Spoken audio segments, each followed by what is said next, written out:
Hi, AT from CNC at Home. I want to revisit the Olympic rings one more time. We cut them out. That turned out really well. I was able to put them back in the laser using the print and cut and get the text put on here. That worked out really well. I decided I wanted to paint them. So we'll go ahead and get the color scheme. Let me throw a picture up so you can see what it's supposed to look like. I have some little model paints that give me the basic colors that I need. The problem with those is I don't use them very often, and the paint, the liquid part of the paint and the dye part separate. And so I need to get those shook up. I can shake them by hand, but they never get stirred up as well. Let's go look at how that whole process works, kind of see what the paints look like and how I used to do that. And maybe we'll need to come up with a better solution. If you like this video, give it a thumbs up. These paints have been stored on their side for quite a while. Before they can be used, they really need to be mixed. It's very evident over here on the green. You can see that dark band. That is the liquidy part, and underneath it, that's the green pigment part. And you can see a very clear separation. All of the paints do that. If we look at some other colors, it might be a little more evident. So looking here at the silver, you can kind of see where it's liquidy, and then the silver is all settled out. The same with the gold, liquidy on top, the gold flake part is settled out, and then the white, you can see the clear liquid all the way to here, and the white has settled out.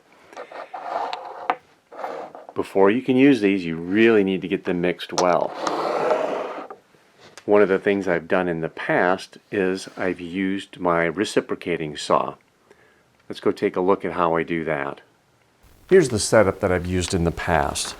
I take my reciprocating saw, so basically the saw blade goes in and out. I put one of my longer blades on it, and I will tighten that down, make sure it stays in there. And then I have a hose clamp wrapped around my paint and connected to the, just friction, connected onto the blade in the reciprocating saw. Just tighten that up a little bit, make sure that that doesn't fly off. All right, let's get this up closer so you can see the setup. Okay, so we have the reciprocating saw, we have the paint, we have the blade, we have the hose clamp, and as this goes, it shakes up and down. And I can vary the speed. What possibly could go wrong, right? You know, and this actually doesn't work too bad. The problem is this doesn't always stay together. The blade will come off, the hose clamp will come off. It's a little risky maybe to do this. This is not the preferred method of shaking up paint. I really need to do something better. For shaking up these paints, it's important to get the paints mixed up properly before you use them. Anytime you let them sit for just a couple days, the stuff separates out. Even a few hours on like the metallic ones, the silver and the gold, that stuff separates so quickly. It's important to get them shook up. And one thing you can do is you can shake it by hand, and of course that'll kill your wrist, your elbow. Let's get online and see what we can find.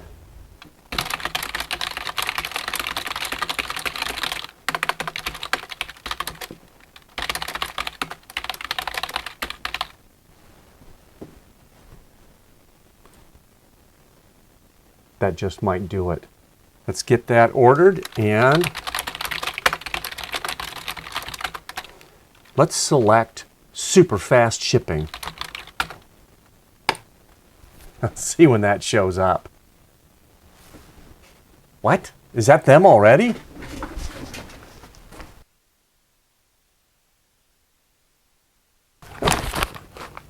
That was fast. Let's open it up and see what's in here. Defective.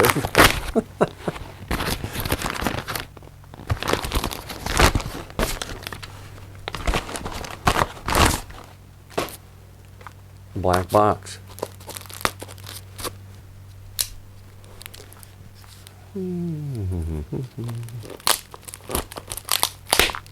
Always got to have your daily carry. Gerber US 1. Love this knife. It's a paint shaker. Let's get it hooked up and see how it works. All right, let's take a look at that. We'll just get our Olympic rings out of the way. Ah, there is a seal. Back to the knife.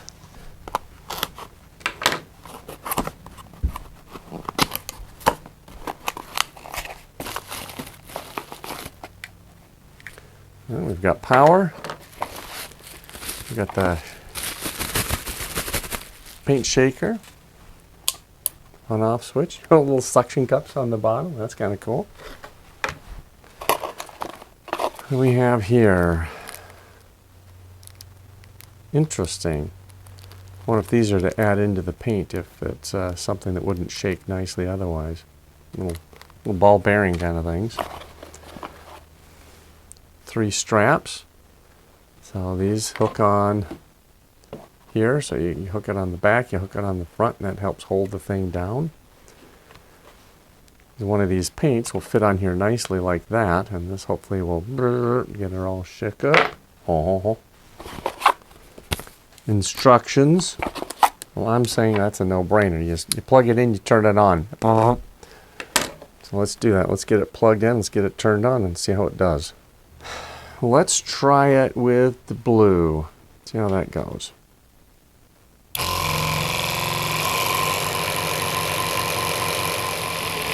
Let's see how shook up that is.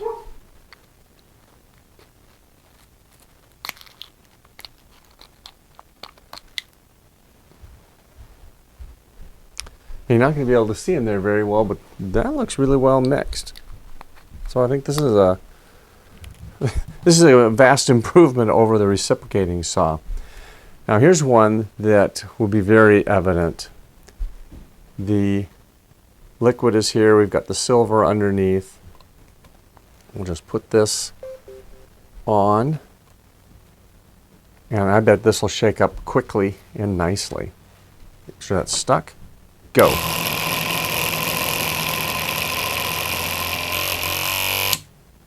"15 seconds." And that looks very well mixed. Oh yeah. So, boy, this works really well. I like it. It's way more convenient than using the reciprocating saw. It's easy to put something on here and go. So I give this a thumbs up. It's a simple machine. It works well. It mixes up the paints. There's a variety of sizes of things you could put on here.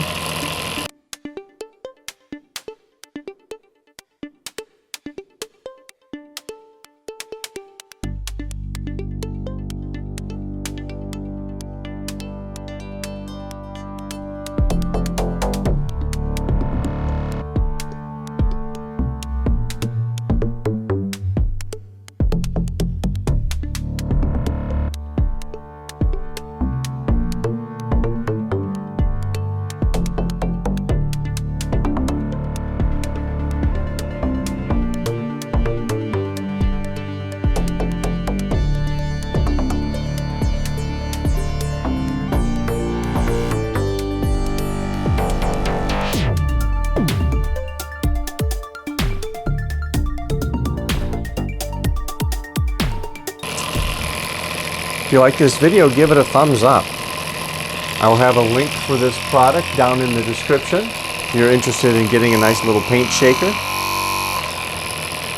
And enjoy doing your CNC at home projects.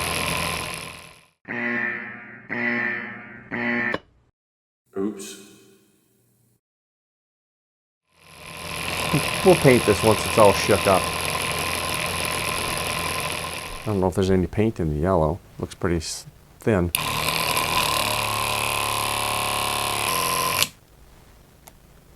And I'll look in here, see if there's even any paint. Oh man, that was stuck too.